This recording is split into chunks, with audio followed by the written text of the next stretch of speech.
man up. Tom Brady says the Pats will definitely have to adjust without Julian Edelman. New England is 9-0 and face the division rival Buffalo Bills on Monday Night Football this week. We welcome in our Mark Schlereth. Good to see you. Thank you. Thanks for joining us. Please tell us, how vulnerable are the Patriots without Edelman? I think just the statement by Tom Brady was, if you really listen to it, it shows you the greatness of the New England Patriots.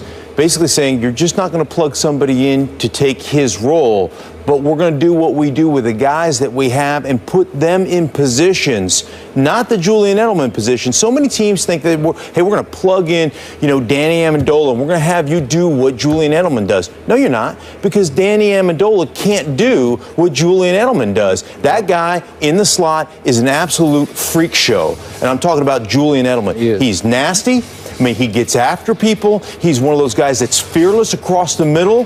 There are very few of those guys that that can do that, but it goes to show you the mentality of the New England Patriots. We're not going to ask somebody to come in and be Julian Edelman, because there aren't any Julian Edelmans. What we're going to do is put our guys in the best position based on their skill set to have success. Will there be a drop-off? There's 3 people on the New England Patriots that you look at, 3 players that you look at that are irreplaceable.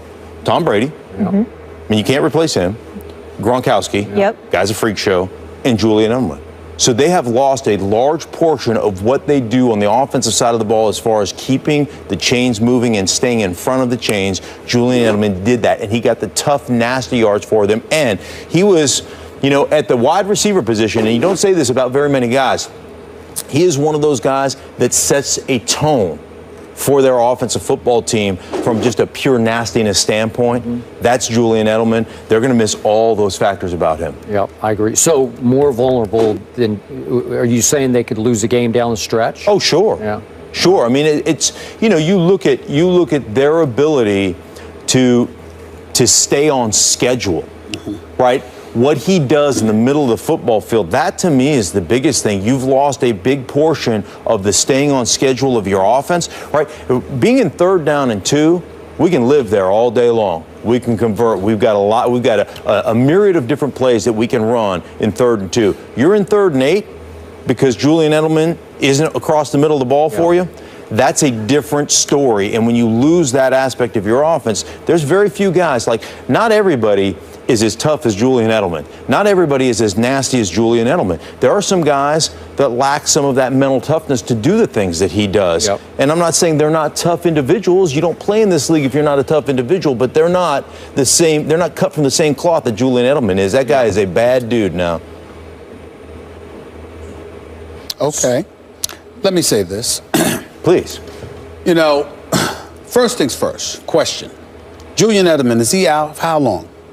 Well, we don't know. I mean, he could come back for the playoffs, but he's out for a significant amount of time. The Jones fracture, and it's a bad injury, and there's a chance he won't come back at all. There's a chance. Remember, Dez rushed back, and Dez is missing practice this week with foot. So I'm assuming his foot is still aching. Okay. Minimum 6-week injury. All right, minimum 6-week injury. Yeah, but they say it's a 3-month recovery. That's what all the surgeons say. Minimum 6-week injury. I'm thinking it's Julian Edelman, who's a bad you-know-what, and you take that into account along with the fact that you've got 7 games to go, and of course there's always the bye week, that is the playoffs, because you'll have one of the top seeds in the conference.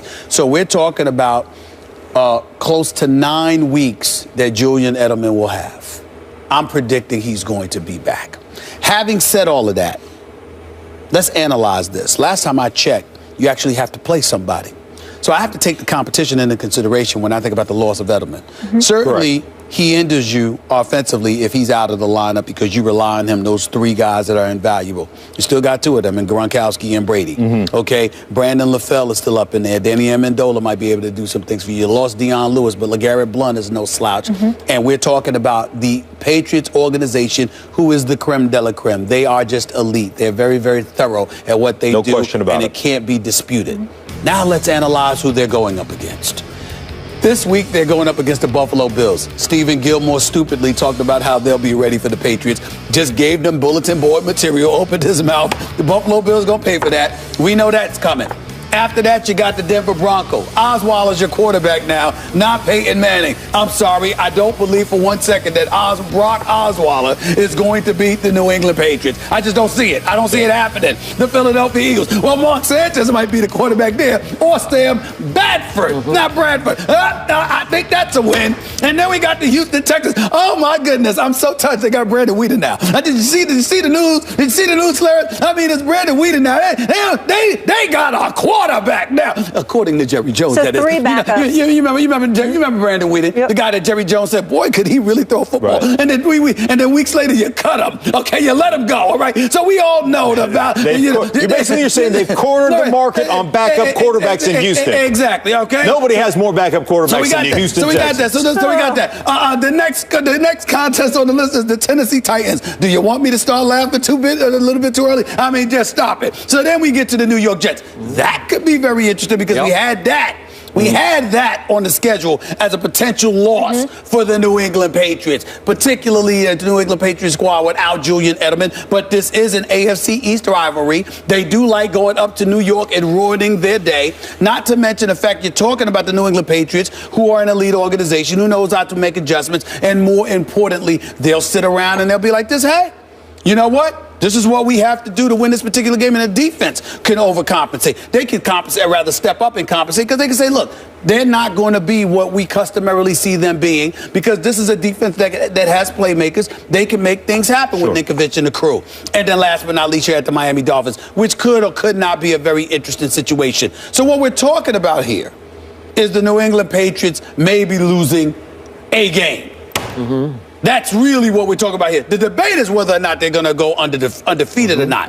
But I think the loss of Edelman will be minimal, because I think all of those games are winnable, and he'll be back for the playoffs. Well, I think I agree with you in this. I don't think it's really going to affect their schedule that much from the standpoint of wins and losses. I still think they're going to win. I said it weeks ago. I think they're going to win out. But it's certainly. You think they're going to go undefeated? Yeah. Okay. Yeah. Okay. But it certainly hinders that process to some degree. And then, from the standpoint of what kind of chemistry, what do you have coming back when he does, and if he's healthy? So there's some question marks there. They're still, in my mind, the best team in the National Football League.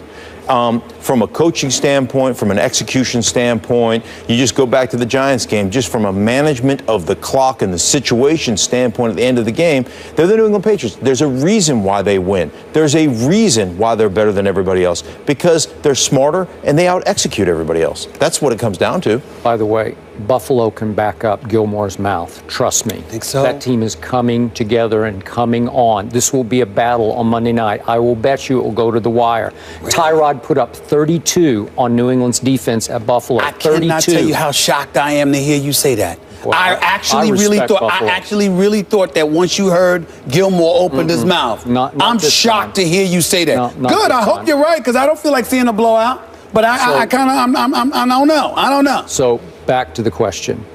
I still believe New England will win out in the regular season, because Tom Brady is playing at the highest level I have ever seen any quarterback play at consistently. He's in some other place right now that no one's ever been in. I'm not saying he's the greatest quarterback ever. That's still Joe Montana. But no one has played at this level this long through a whole season. But this offense will definitely not be as explosive. Deion Lewis was a difference maker. Yes. They lost Shane Vereen to your New York Giants. He was a difference maker for them, even in the Super Bowl. Go look at the numbers Shane Vereen put up. This was maybe even beyond Shane Vereen, because Deion was a little quicker, a little more elusive, a little more explosive. That's a huge loss. You already talked about what a freak show Edelman is. That's a huge loss. It took Danny Amendola a long time to earn Tom Brady's trust, because he's not the typical Patriot. He's a little brittle and hasn't played with the guts some of the other that Edelman has played with. But he does have better hands than Edelman. That's the one thing I don't love about Julian. Didn't have great hands. Amendola will make big catches at big moments, and I think he has earned the trust. He just doesn't do it the way this guy does it. But he is slippery, and he did make a hellacious spin move to get them in field goal position the other day against your Giants.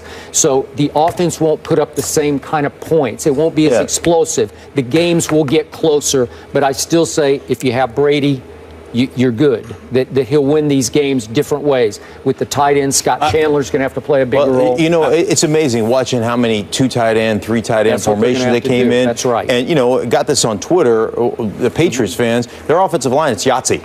Right? Just throw it out there. 2 or 3 of them are returning, though, right? Well, here was what was supposed to be back. They're last week. This was one of the most amazing things for me last week. Their backup left tackle gets hurt.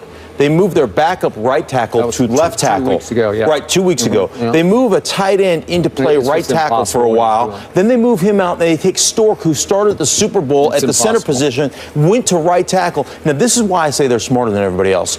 Right? Because they put their guys in positions to win. They run the ball away from Stork the first time, and then you know what they do? They throw a 5-step drop with a set cut principle.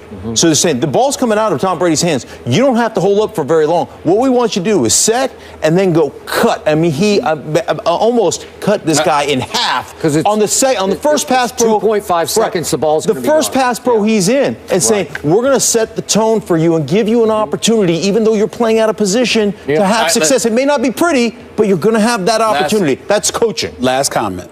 If what you two say about Julian Edelman's value comes to fruition, I believe the Jets beat them on December 27th. They're going to have a real shot. That's the game.